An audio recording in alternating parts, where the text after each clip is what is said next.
Friends, காலையிலேயே நாங்கள் பார்க்குக்குள்ளே தாக்ஷுவா பசங்களோடவே அமுச்சு விட்டுட்டோம். எங்களை பார்த்து எப்படி ரியாக்ட் பண்ணுற பாருங்க.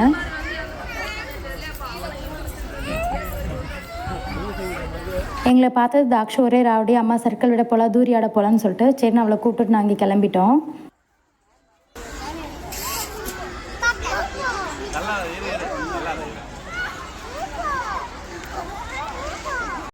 மேலே அந்த பாப்பா பாட்டுக்கு நின்றுட்டு இருந்தது. அந்த பாப்பாவை நீப்போன்னு ஒரே ராவடி பண்ணிகிட்டு இருந்தா. அப்புறம் அவளாவே சர்க்கிள் விட ஆரம்பிச்சிட்டா. பாப்பா விளையாடுறத பார்க்கும்போதே ரொம்ப ஆசையாக இருந்துச்சுங்க. அவள் நல்லா ஜாலியாக என்ஜாய் பண்ணி விளையாண்டுட்டு இருந்தா. ஒவ்வொரு துரியும் விளையாடும் போது அவங்க அப்பா கூடவே இருந்து அவளுக்கு சேஃபாக பார்த்துக்கிட்டாரு.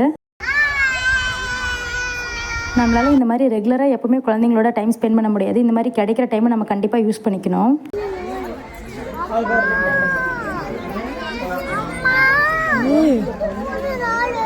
என்னைக்குள்ள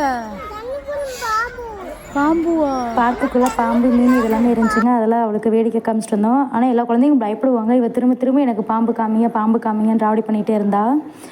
குழந்தைங்க ஒரு பிரச்சனையில் இருக்கும்போது அவங்கள காப்பாற்றணும்னு நம்ம நினைக்கக்கூடாது. அவங்களாவே அந்த பிரச்சனையிலேருந்து எப்படி வெளியே வருவாங்க அப்படின்ற விஷயத்த அவங்களுக்கு சொல்லி கொடுக்கணும் நம்ம. இதே மாதிரி தான் தாக்ஷு இதில் ஏறி இறங்குறதுக்கு ரொம்ப பயந்துக்கிட்டா. அவங்க அப்பா அவளை அதிலேருந்து தூக்காமல் இப்படி இறங்கணும் அப்படி இறங்கணும்னு அவளுக்கு சொல்லி கொடுத்துட்டு இருந்தாங்க. எனக்கு அந்த விஷயம் ரொம்ப பிடிச்சிருந்துச்சி. அவள் சொன்னதே உடனே தூக்காமல் அவங்க ரொம்ப பொறுமையாக அவளுக்கு சொல்லி கொடுத்துட்டு இருந்தாங்க. எல்லா விஷயத்துக்கும் பயப்படுறாங்க. அதை நாம் தான் மாற்றணும்.